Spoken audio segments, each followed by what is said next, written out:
the way that you make a better salesperson is to make them a better person. I think you always need to take a step back, not get carried away with designing something for the sake of it, not just, I'm going to build the best possible course. Well, you don't know if it's the best course if you don't know why you're doing it.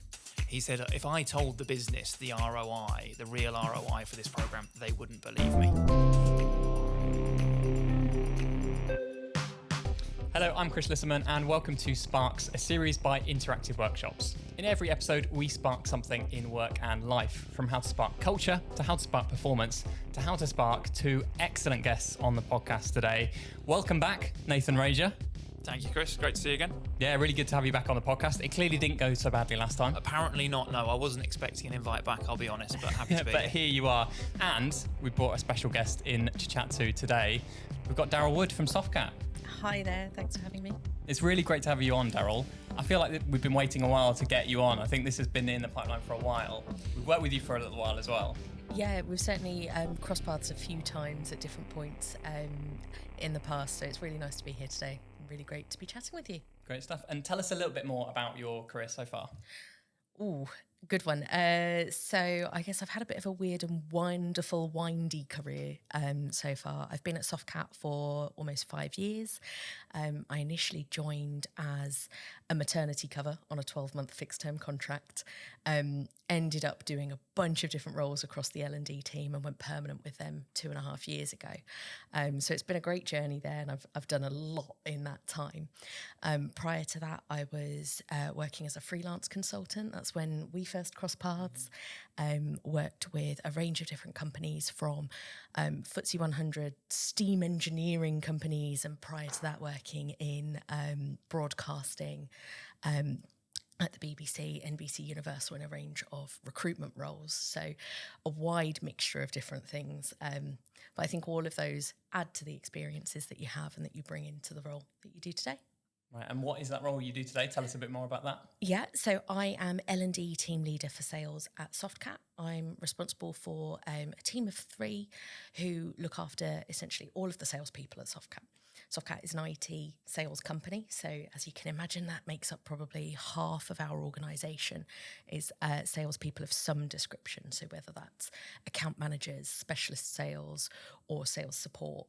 And we make sure that they've got development at every single stage of their career, whether they're brand new in, graduates with no prior sales experience, all the way through to some of our client directors, strategic client directors who are working on enterprise accounts, our biggest customers. So making sure they're supported at every stage in that career path. Brilliant stuff. And we've got you both on this show because we thought we'd talk about sales enablement programs, how you build them, how you make great ones. Nathan, this is something you're doing day in, day out at Interactive Workshops as well. Tell us a bit more about how you're involved in sales enablement. Yeah, so I, as we talked about last time I was on, I run the team that runs a range of different sales, and this is one of the bits that I find fascinating, the sort of sales enablement to training to learning spectrum. So we work with everything from startups in the fintech world through to FTSE 100 and big global tech companies on everything from small programs of sales skills through to sales leadership, strategic initiatives, through the kind of enablement and into the enablement space of actually very much the practical focus of having tools, having all the frameworks and the stuff that supports around the training you might do or the development you might do, but really embedding that into the day-to-day life of salespeople so that they can go out and do what they need to do. And for you, Daryl, what does sales enablement mean? Because there's varying definitions. There's probably no golden bullet, silver bullet example of the definition. But what does it mean to you? Absolutely. I think you're right. It's really broad. So to me, sales enablement is really about making sure that our salespeople have the right capabilities, so the knowledge, the attitude, skills and habits that they need to be successful in their role. So it's not just teaching them product. It's a mixture of things like the knowledge that they do need about product, but also the skills to be effective partners to their customers. They're not just hard sellers, they need to be building relationships with those customers. They need to be problem solving. And sales enablement is about making sure that they've got the skills to be able to identify the root cause of a problem and find a solution that's meaningful for that customer. Mm. As you were talking through that definition, it feels very human. It feels very relational. because you're trying to make them better sellers, not just get better sales, it sounds like. Yeah, absolutely. One of the people in my team, actually, she always says about the way that you make a salesperson better when they've learned all of the fundamentals, they've got the skills. The way that you make a better salesperson is to make them a better person. So if you can work on those human elements, if you can work on the things that make them a better human being, then that's ultimately going to make them a better salesperson. Right, and sales enablement is a function that helps with that. Absolutely, yeah, at the core of that. And when we talk about a sales enablement program, what do we mean by that? What's that in your experience, Nathan?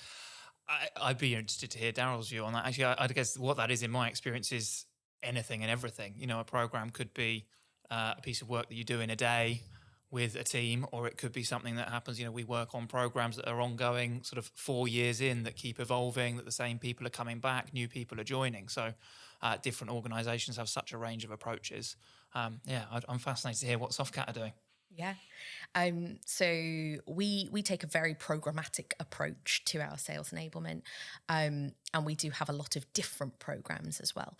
So a lot of our sales talent will be homegrown. They come to us with no prior experience or limited prior sales experience. So they'll join us not knowing anything about the world of IT or sales. So we put them through a comprehensive induction. Usually that lasts around about 2 weeks. It gives them a good grounding in all things Softcat, the basics of the industry, and those core skills that they need at the very start.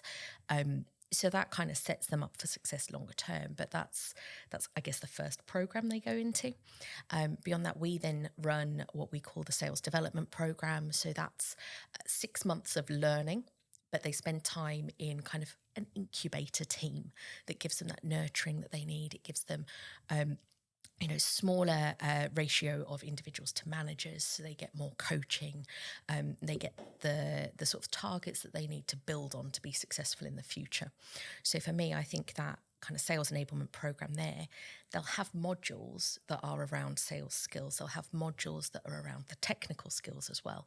And they build slowly upon each other, wrapped around with that support from their manager, wrapped around with, targets that build in a sensible way, targets that allow them to build the right habits and the right behaviours. That's what then sets them up for success. For us, beyond that, we then have a program that we call Elevate. We've got 3 different levels to that. So again, that's tailored to each level in that journey throughout their sales career. So they'll go into Elevate level 1, that starts refining the skills that they learned, the basics at the very start. It starts preparing them for their accounts to get that bit bigger and maybe fewer of them, deeper relationships. Again, level 2 builds on that. And with those 2 programs, they're a lot more self-paced than the initial one. So the initial one is you join, you've got this 6 months of comprehensive learning, you will go through it at the pace we tell you to. Then when it comes to Elevate, we'll do a big in-person launch day, get 50 people all together off-site, get them doing some peer learning. There's a mixture of account managers, sales specialists, vendor alliance managers. We'll have sales support in there as well. So a mixture of roles, but they get the perspectives of others who are all operating in that sales environment. And then we have a number of sessions that will follow on, but it's kind of a choose your own adventure. Right. They get to pace the sessions according to what works for them. They'll have some that are essential that they have to do. They'll have others that are recommended based on their individual role. So it's a bit more tailored. You can't just do blanket one size fits all, because some people will have learnt on the job. They will have learnt from their managers, their peers. Others might not have had that opportunity yet, and you don't want them to get 5 years into their career and not have those skills to fall back on. So giving them something that they can build on in a way that suits them really helps. It really works for us, at least. So levels 1 and 2 are structured in that way. Level 3, we then do a similar, get them together for a day, get them away from their desk job, no distractions, no emails. But it's a much lighter touch than the others, because at that senior level, they're much more time poor. And what's been the impact that you've seen from having that more tailored, flexible, choose your own adventure approach?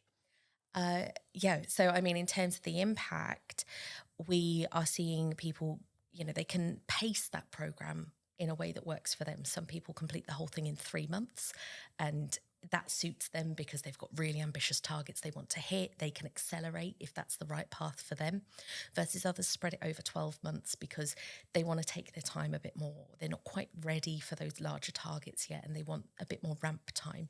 So what it means is that we're seeing, I guess, slightly more consistency in the progression of those salespeople because they're able to get the skills that they need and be more successful as they move through their career. With that sort of self-tailored, self-directed pathway, I'm a massive fan of that model. You mentioned as well, there's the sort of the different components, and you've got the sales skills, you've got the sort of the product and the technology learning, you've got the tools and the systems and the processes.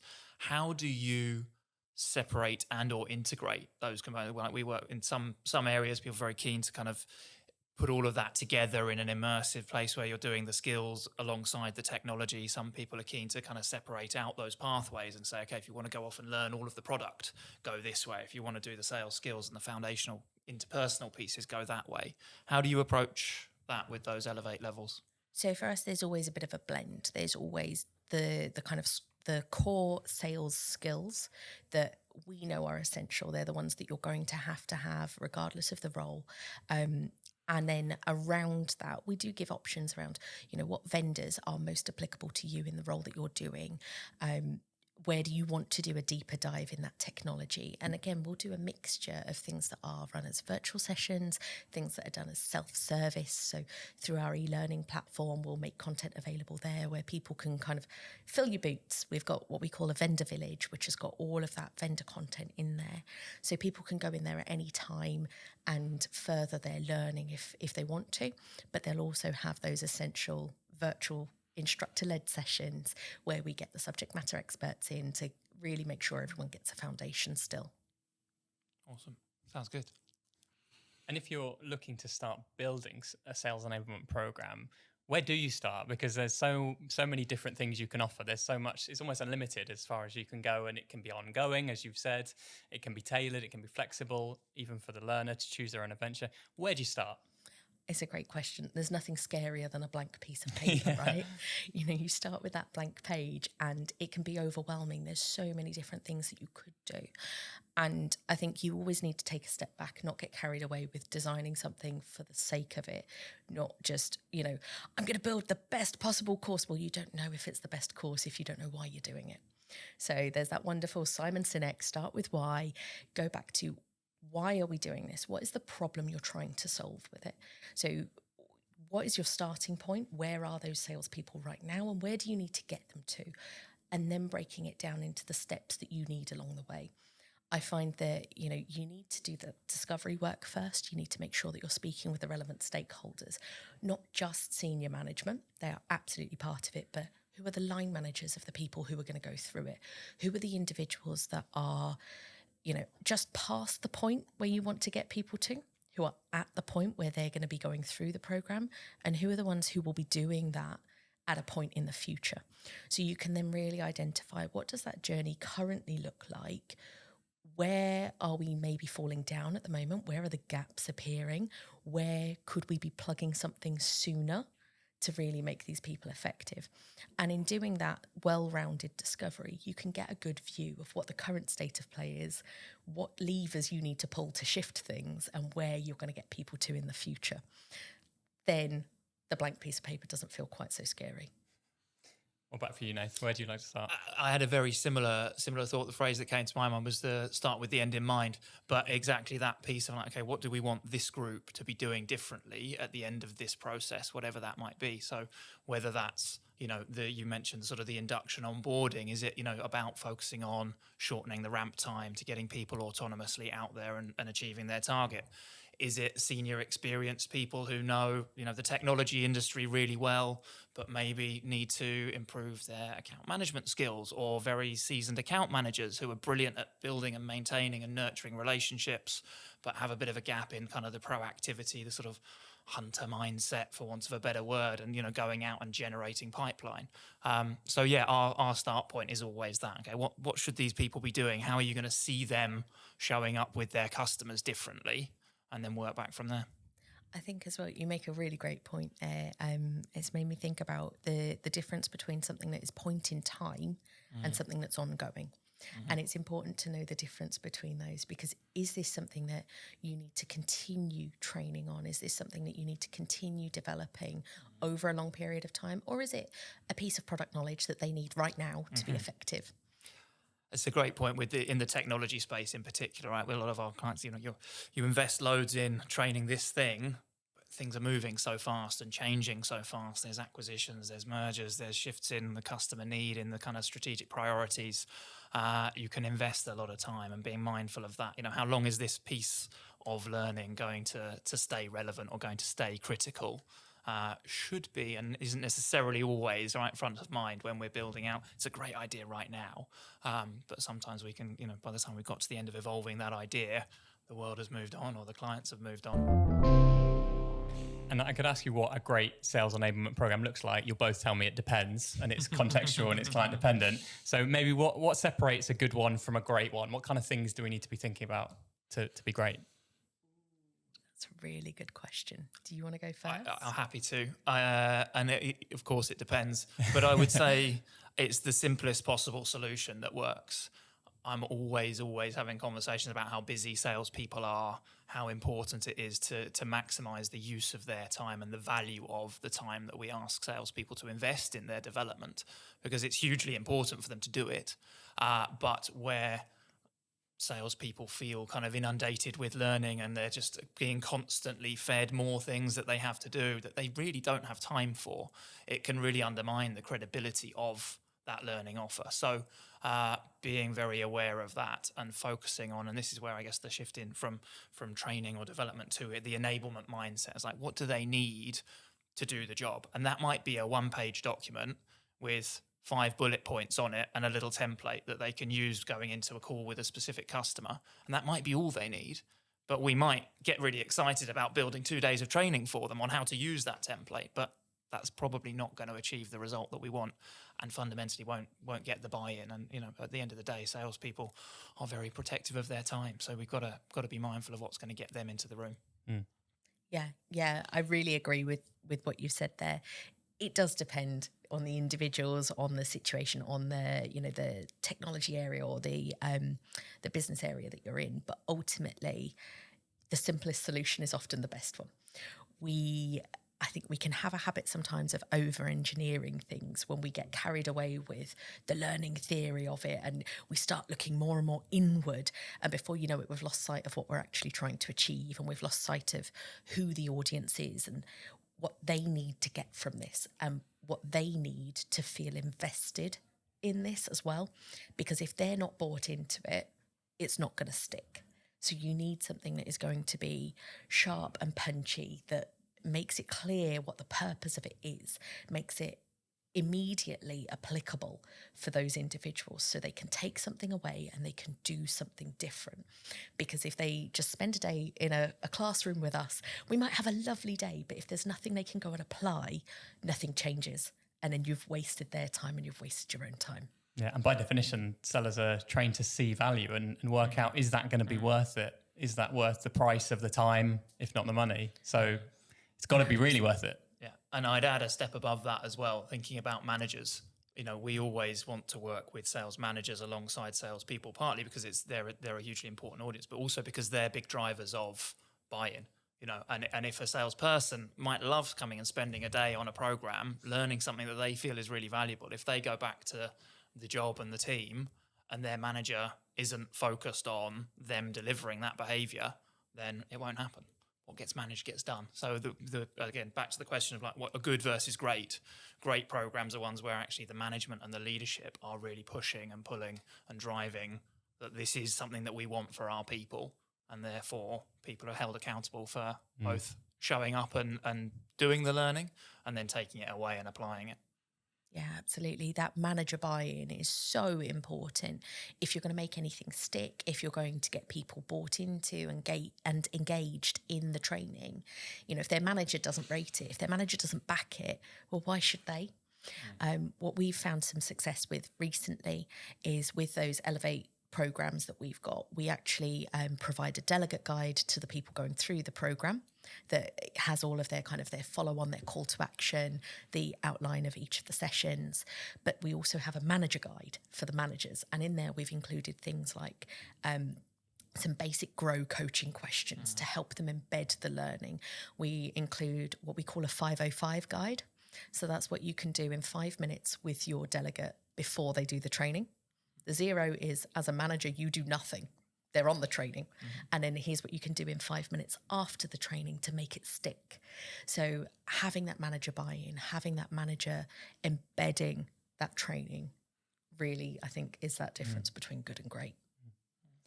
And how do you balance the need to do the thinking of the starting with the why, of the beginning with the end in mind, that kind of strategic part, the research part, the getting the right program part, and the just getting something done, getting something in place, because there's targets this year, this quarter that need to be hit, and you want to make an impact on sellers as soon as possible all the time, right? Absolutely. Everything is always, can we get this done yesterday? Like the deadline is always ASAP.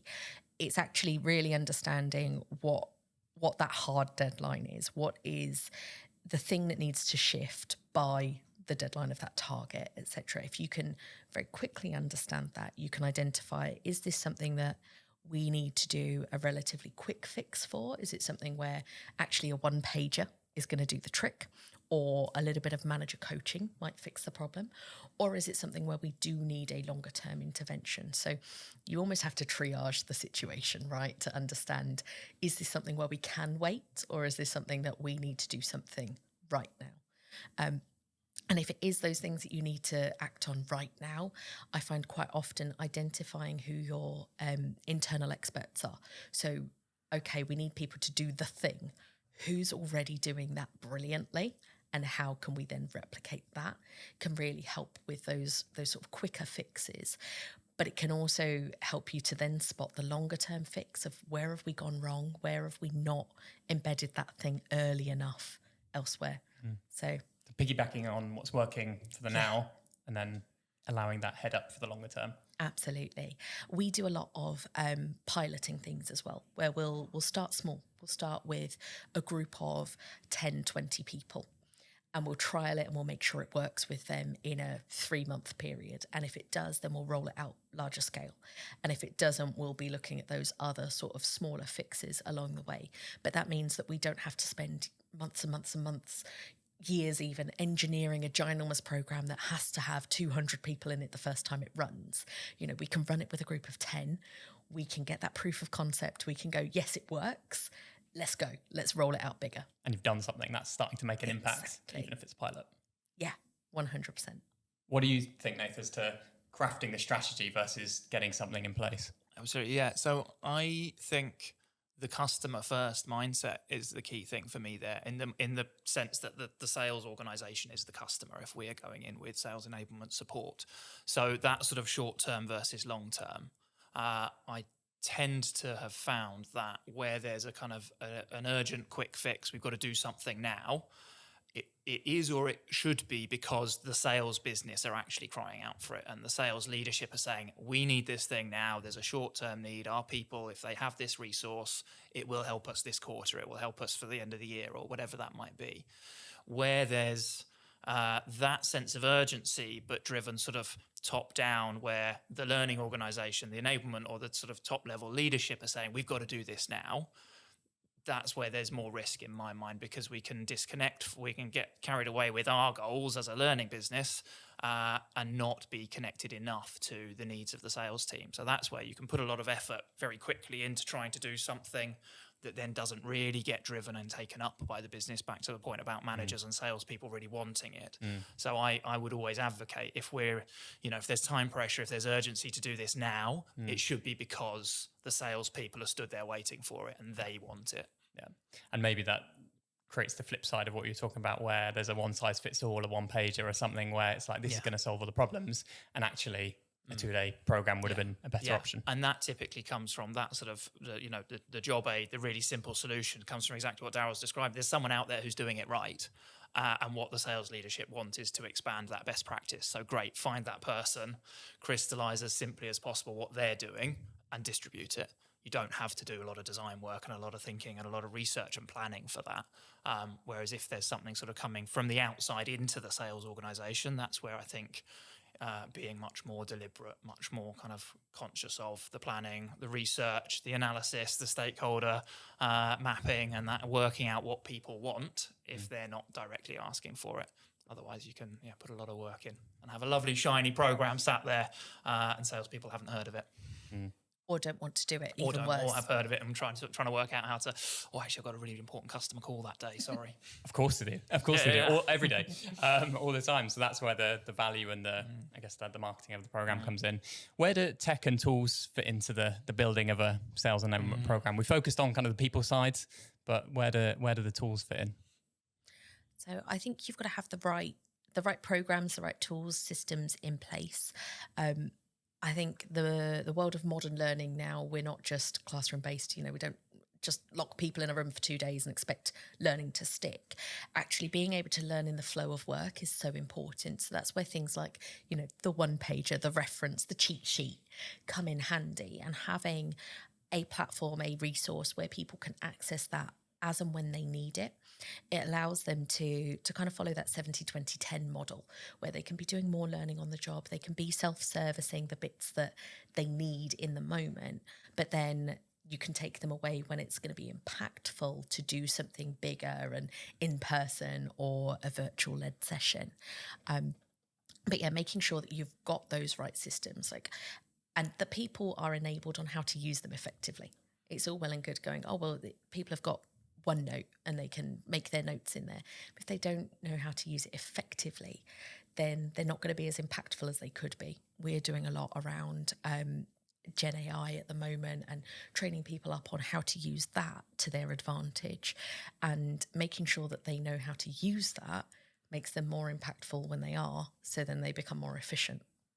Yeah, I suppose having access to the tool, having it downloaded, it doesn't necessarily mean that they've got all the skills, all the knowledge, and these tools are changing. They're having updates all the time, and AI has been integrated. So there's a need there to constantly be training people up on those. Yeah, for sure.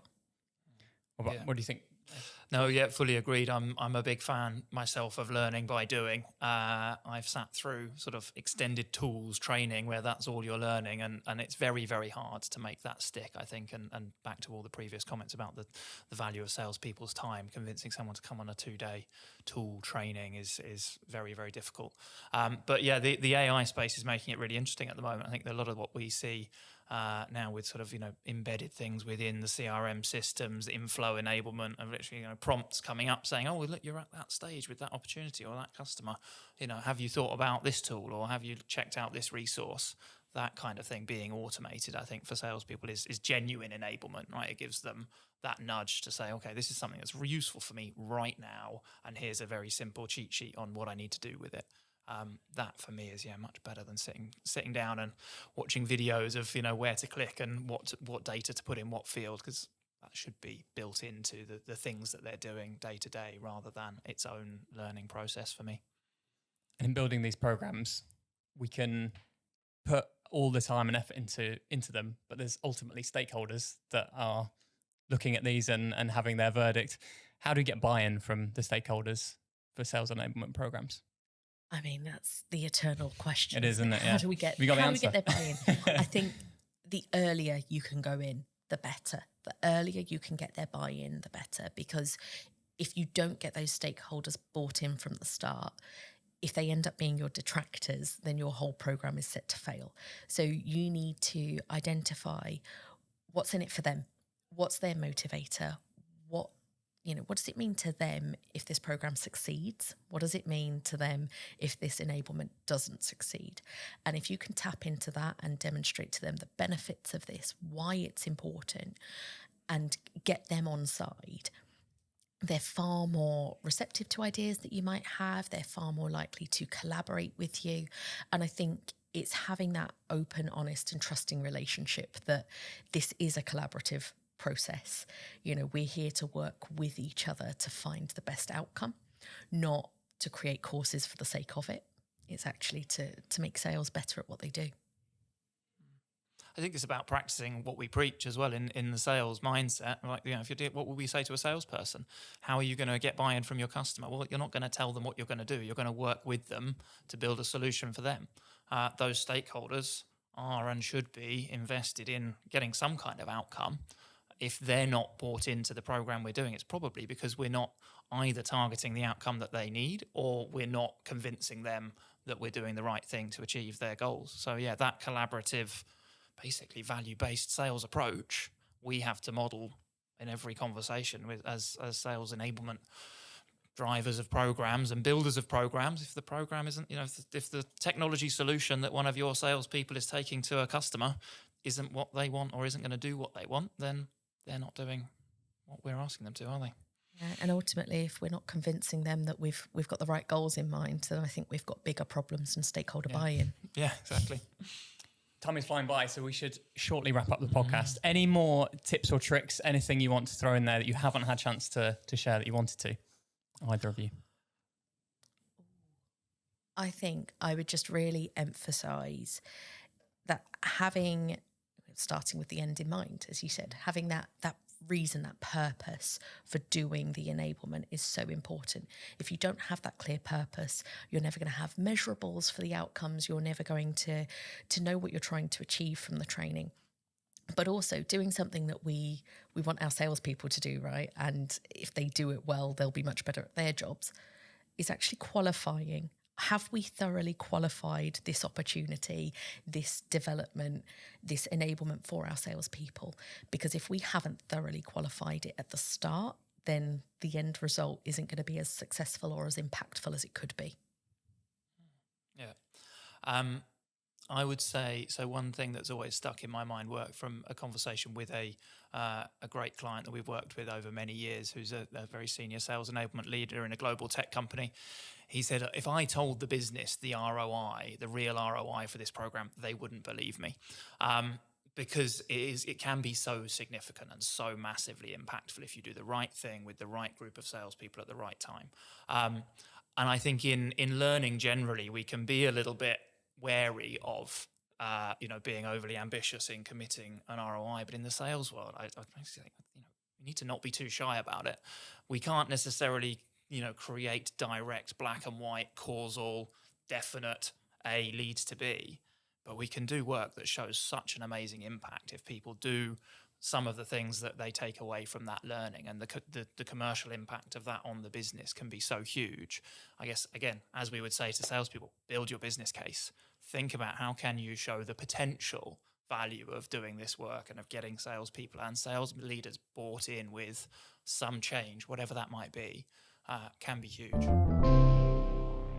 Before we go, Nath, tell us a bit more about what we're doing at Interactive Workshops in the sales enablement space. So anything and everything is the simple answer, maybe not the useful answer.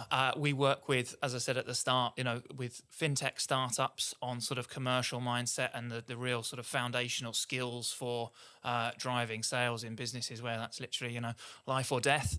And we work through a whole range of different businesses, large engineering and technology companies. In some cases, we kind of are the sales enablement business. There isn't an in-house kind of capability there, and we directly do all of what we've discussed with Daryl, scoping out, designing, consulting, building and delivering these programs. And we also work with big and established sales enablement teams as kind of an extended resource pool for them. Our graphic design studio does a huge amount of great stuff on the sort of the asset side of the enablement. In some cases, we've got clients who know far more than we ever will about what's needed in their business, and they come to us with and ask for videos, e-learnings, resources, one-pagers, and our creative people make them look awesome. And in some cases, we get to do the fun part of actually working out what's needed and building programs and delivering those programs as well. Really exciting. Thank you both for joining me. Daryl, thank you for coming in and being on the podcast. It's been a delight to chat to you both. It's been great. Thanks for having me. If you like this episode, do give it a like and subscribe wherever you get your podcasts. If you particularly like Daryl, please like this episode. We may get Daryl back on the show. See you next time.